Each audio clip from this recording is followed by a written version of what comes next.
Article 108. King George V of Great Britain honors Ugandans in 1918. But before we dig so much into that, as part of our celebrations of the 150 years of the Church of Uganda, or the Native Anglican Church, let us understand, what are these honors?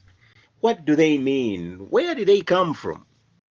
Now, the British honor system recognized and rewarded exceptional individual achievements for bravery or service to Great Britain or anywhere in its empire. It was an empire then.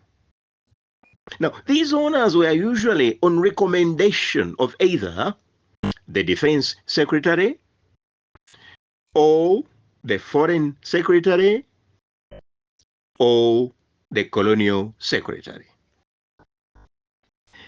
The highest of them all was the knighthood honor, although it also had several types.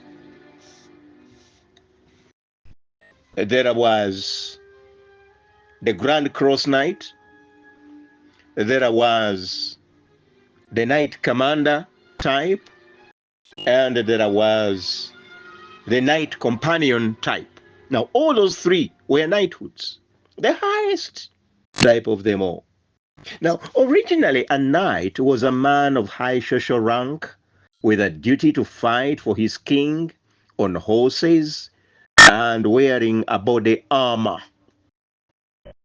And so these knights would be admitted into what then was used to be called as a Knight of the Garter, Knights of the Garter, in the Middle Ages.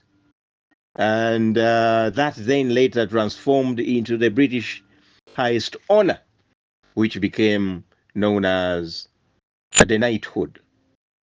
Now, the honor could be physically displayed and worn in the form of a ribbon bar, a star, a badge, a collar, a gown, and all knighted men were asked, or they were styled as Sir, S-I-R, Sir, except priests.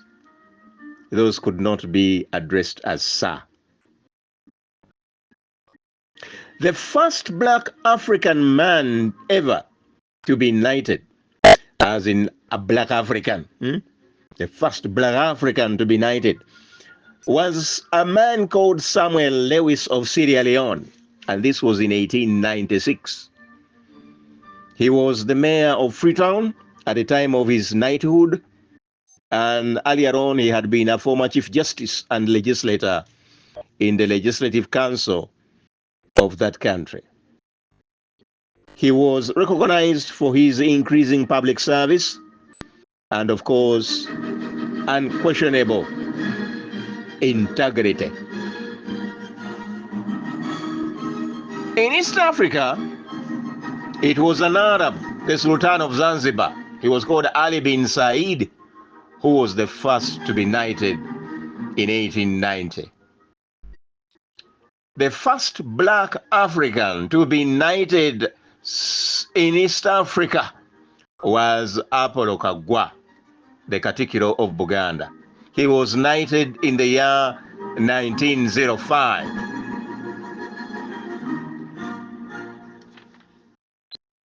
Since after him, many others were also knighted.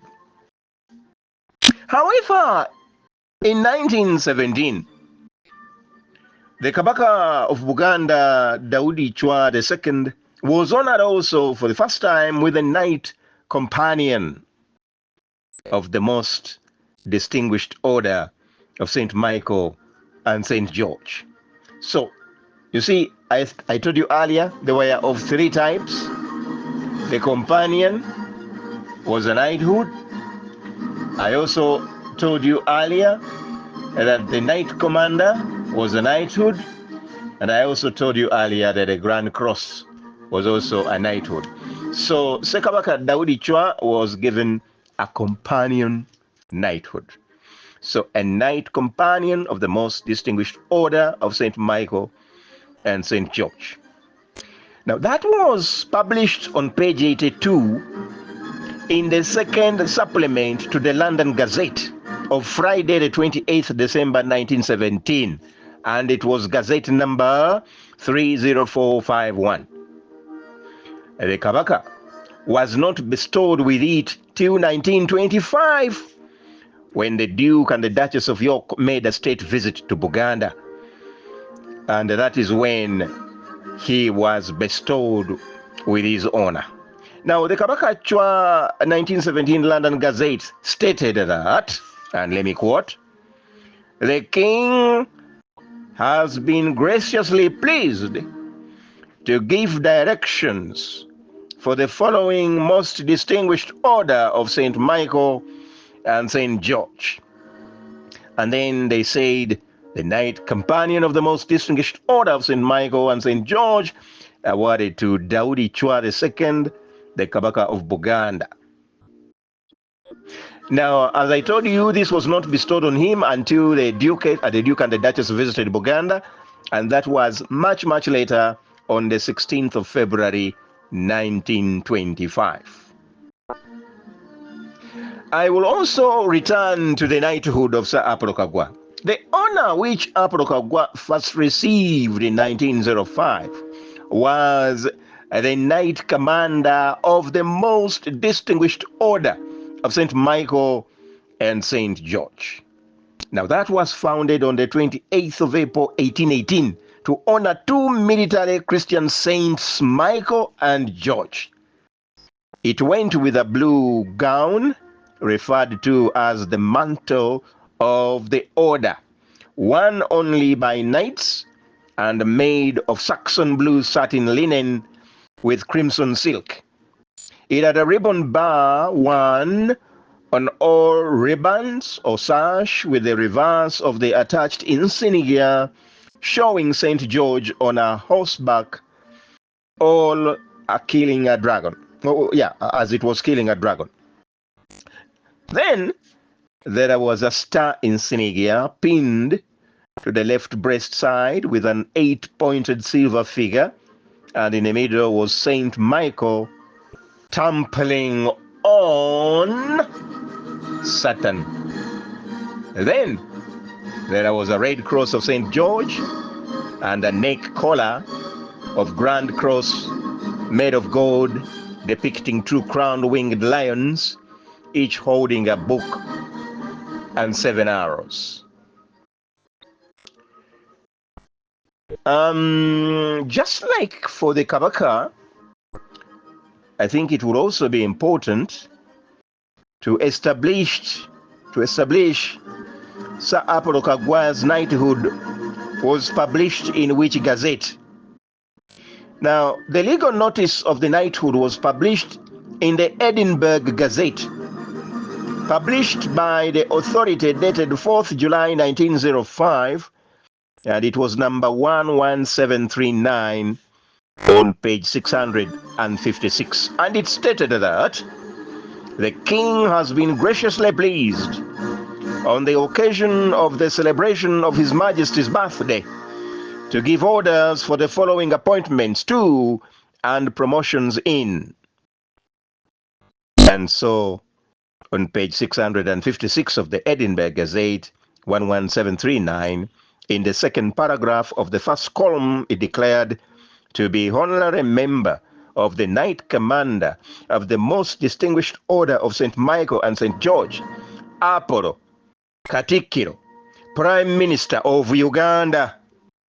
As observed, the name missed Kagwa, and instead of Buganda, it was Uganda.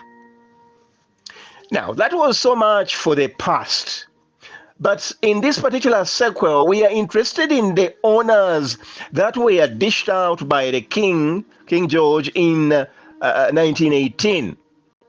He gave to various people across the British Empire. And one of the honors he had created earlier in 1917 was called the Most Excellent Order of the British Empire, MBE. And so in 1918, he awarded that once again to Sir Apollo Kagwa. He also awarded the same to Edward Kahaya. That was the Omugabe of Ankole.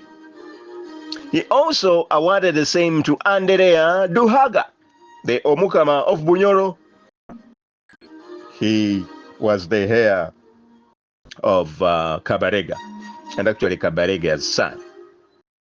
He also awarded one to the Omukama of Toro, Daudi Kasagama. So they could add the initials MBE at the end of their names. Now, the others who also were honored were Catherine Cook, the matron of Mengo Hospital, and one Sister Teresa M. Kiane of Unsambia Mill Hill Missionaries. At this particular time, I would want to say that the tradition of awarding these British honors continued for some time, and I think they only ended after Uganda acquired independence in 1962. But shortly before independence, I think earlier in the year, as we shall see in the future sequels, the Queen then also gave a knighthood to Kabaka Edward Mutesa. But that we shall see in future sequels.